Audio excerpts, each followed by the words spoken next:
Meanwhile, Big Brother is going after your gun. Surprise, right? According to transcripts obtained by the NRA, the Biden administration is quietly planning to force American gun owners to disclose their personal information to a UN-controlled global gun registration.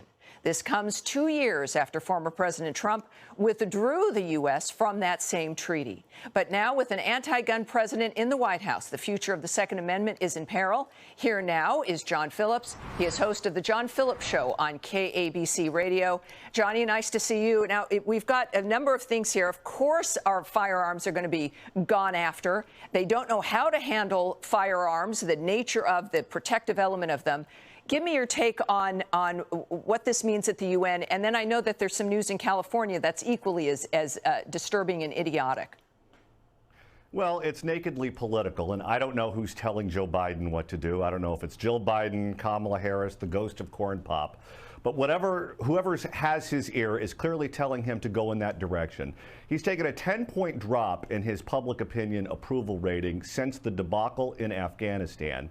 And if controlling arms and trying to bring about world peace is what you're about, then for heaven's sake, don't give the Taliban weapons and tanks and information like it's Halloween candy.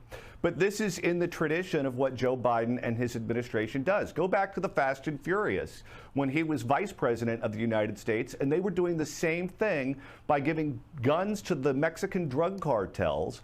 His Secretary of Health and Human Services, Javier Becerra, when he was running the California Department of Justice, it was his job to take guns away from people who shouldn't have had them because they were on probation, they had restraining orders out against them, whatever. He didn't take the time to take guns away from them because he was suing the Trump administration. They don't care about taking weapons away from dangerous people. They care about making the left base of the Democratic Party happy. And, you know, we've seen, speaking of that, you've got San Francisco.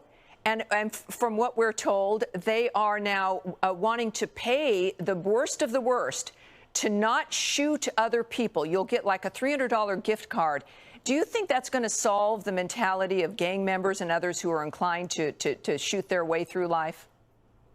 Well, it's ridiculous, and it's not only that. They're also willing to pay you $300 if you don't get shot, and an additional $200 if you're willing to be an ambassador, whatever the heck that means. No, but this is what they're forced to do. If you're not going to fund the police department and you're not going to keep people locked up who you know are dangerous, then you're going to have to find ways to plead with them to stop doing what criminals do. And one of the things that criminals do is they shoot people. You know, it's like another bribery. We've got the bigger scheme of that with Biden and the Taliban, and we got the miniature scheme of it with San Francisco and the gang members and the criminal element. Johnny, you've got to get that recall going there. You've got to make that work so we can send a message to the country. Thank you for joining me tonight. I appreciate it.